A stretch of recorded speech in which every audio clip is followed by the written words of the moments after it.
Hi guys, another busy day here in the choleric household, and I had some chicken that I had put out and I thought it was going to be thawed out.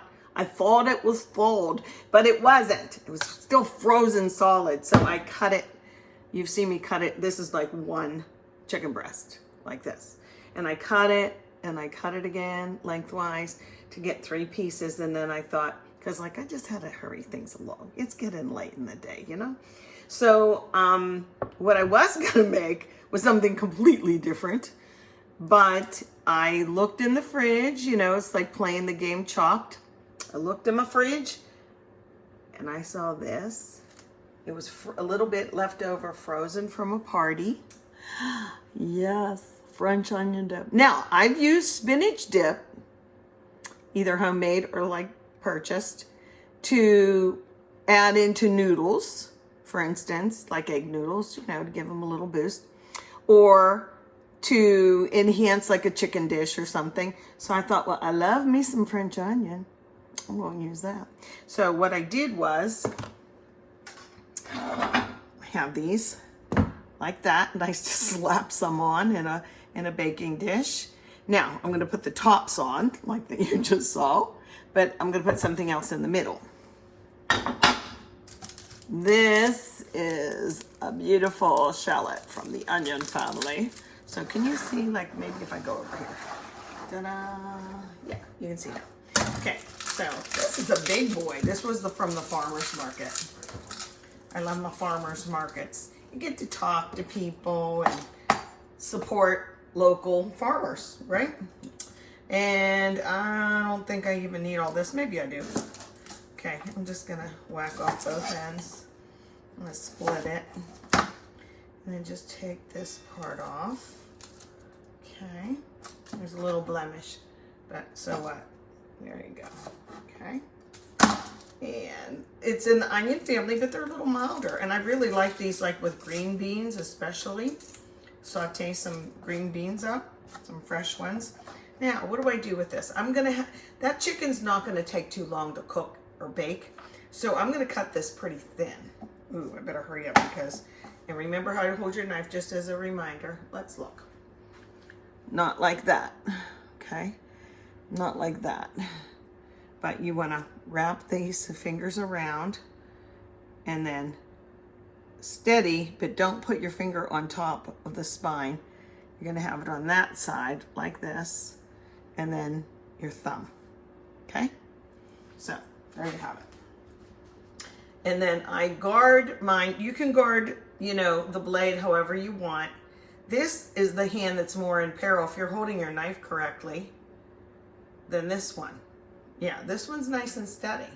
Okay, ain't going no place much. But this hand can get hurt.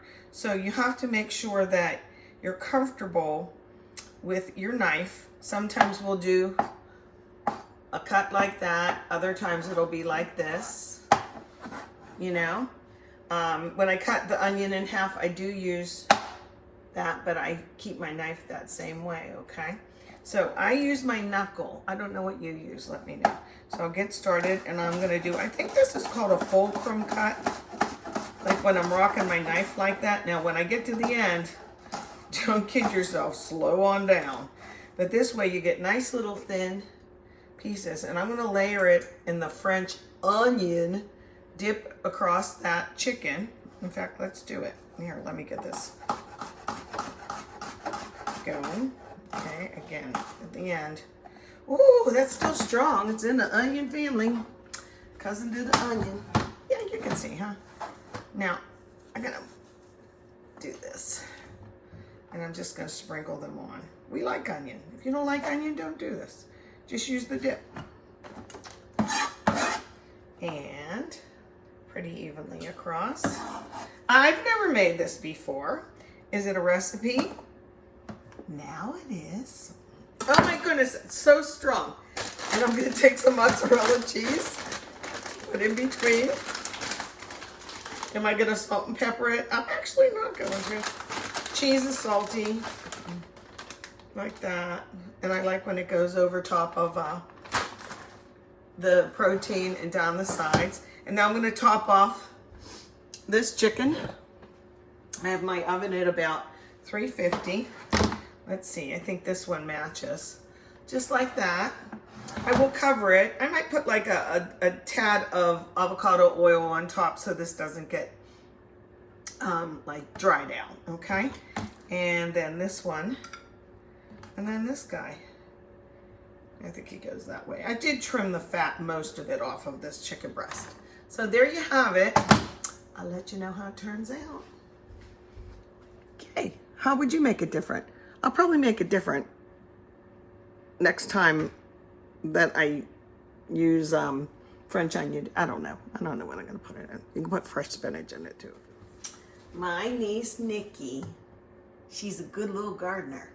And she recently, we had a 100th birthday party for my Aunt Mamie, my mom's sister. And what we did was all got together and had a really nice time. But my niece Nikki had all of these butternut squash and she brought them and I got the last two in the bunch. So I'm gonna roast it. 'Tis the season now. You gotta use all the fresh fruits and vegetables since it's fall. That's the best time to buy them economically. You know, they're gonna be less. You can usually find them locally too. You know, I like a good farmer's market or something. Just stop by your local one and support them. Anyway, these are kind of dangerous to cut. Let me do this.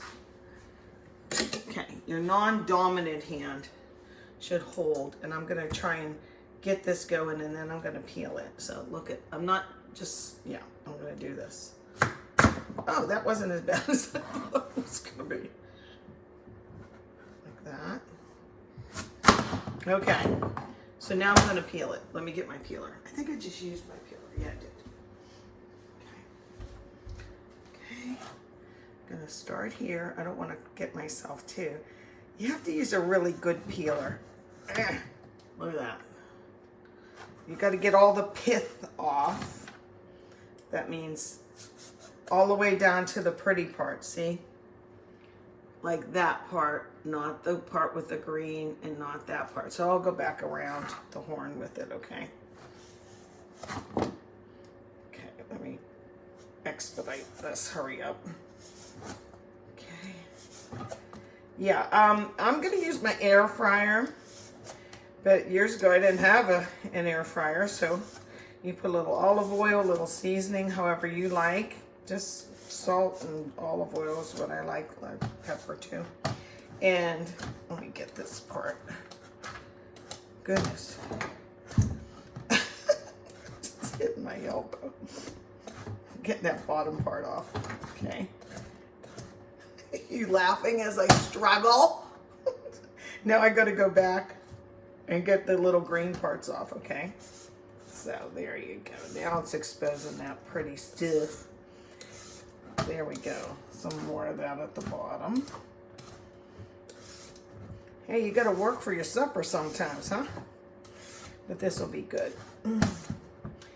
And to go, I had made the, well, it's in the oven now. The chicken with my crazy cheese and what did I put in it? French onion dip. Yeah, I know. But it's just sour cream, it's flavor, it's good. Let me get rid of this and then I'll cut this, okay? But you want to have consistent size cuts when you're going to roast something or even boil it or whatever. I'm going to cut it in half first. See, I am using that like that, but I'm still holding my knife correctly. There we go. Okay, this should all be good. A little bit more, you. We don't want you.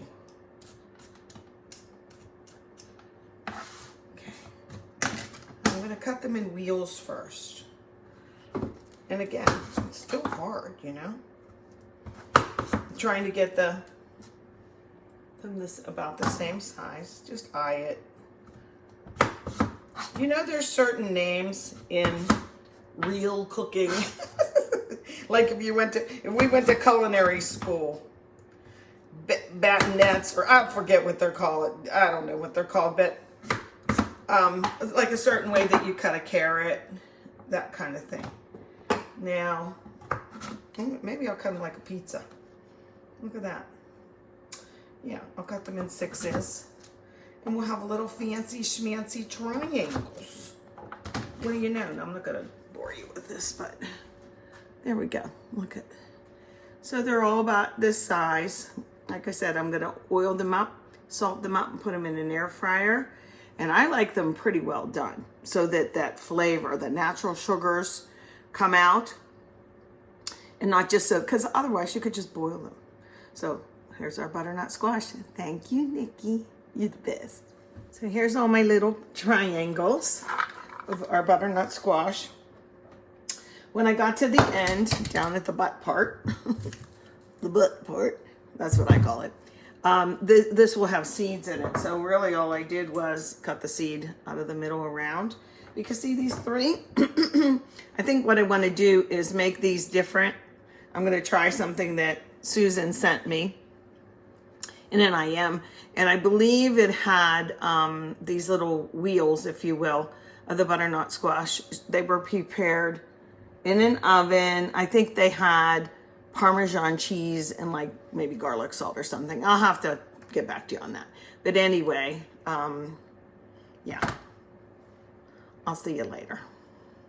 Silly me, being silly. I forgot. I'm going to use avocado oil. My particular air fryer does not recommend olive oil. And you know how much I love my olive oil. But I'm going to put these in a bowl, toss them around, then put them back in here after I get a little avocado oil. There's many other kinds of oils. I don't have to use olive oil in there. But the type of pan, they want to keep it with the stick resistant on it. Okay, sorry. I like to make things maybe not the way they're traditionally made. And luckily Thane is a good guinea pig. So this is not risotto. I put a little bit of that. This is orzo, and I like to get it a little bit brown, toasty. Remember rice-a-roni with the long grain rice? And now watch, I'm gonna put a little of this box chicken broth in. Get ready for the sizzle. See if you can hear it over my air fryer that sounds like a dang airplane. Yeah, bungus. I'll just do that because it's going to cook down. It's in the rice family and it's something different. I also used a little bit of that shallot that I used in our chicken dish tonight. Now I'll keep an eye on this and turn it down low. I'll add a little more liquid. It's probably going to be water because that's all the chicken stock that I had handy. But it'll cook down. Give a nice flavor. I might finish it with a little Parmesan cheese or something. And salt and pepper. But we'll see how that turns out too, okay? Oh, and one other thing I made today. Well, I'll show you in a minute. At this point, I'm kind of testing it. And to see if it got tender yet.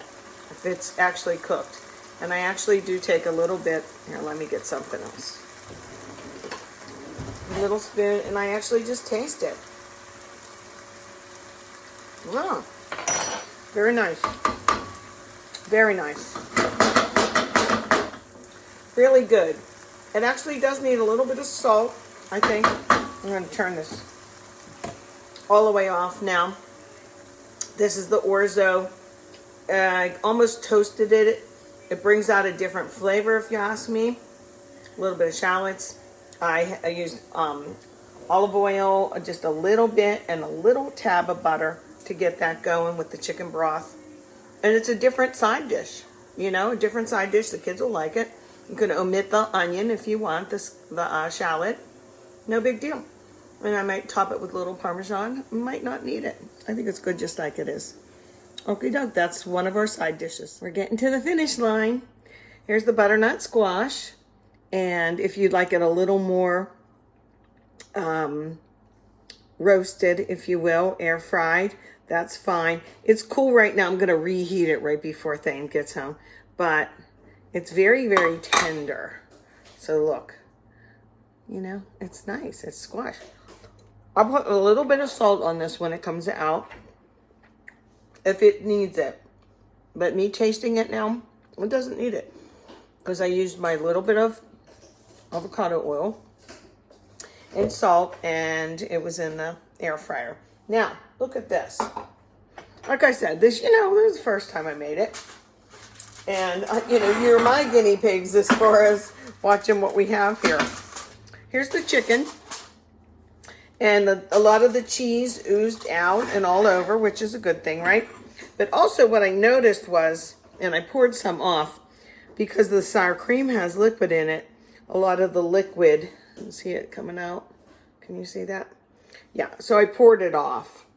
But, oh well, I could have used it in my orzo for more liquid and flavor, and it wasn't necessary. I'm actually going to show you one other thing I made today to go with this dinner. So we have the chicken, the stuffed chicken, some nice butternut squash, some orzo flavored with nice shallots, and then we have this too. This is still hot.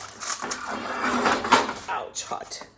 I had some mushy apples. I had canned some, those great big ones I showed. Remember, I had little tiny ones from Aldi, and then the other ones were like massive. So they were starting to turn, the last few of them. So all I did, honestly, was I cut them down. I peeled them, cut them down, threw them in a pot with a little teeny bit of water with a lid as to steam. And then I used my immersion blender, immersion blender. I don't know if I can reach it through here. It has the thing you just put like that. You've seen me use it. No sugar at all. I mean, these apples were wonderfully sweet, all organic from the farmer's stand. We'll have a little bit of this on the side. If you want a little cinnamon in yours, you can top it with some cinnamon. I might do that, but Thane, I think, likes it just like this. So talk about fall flavors. Look, looks good. All right. As I like to say, manja.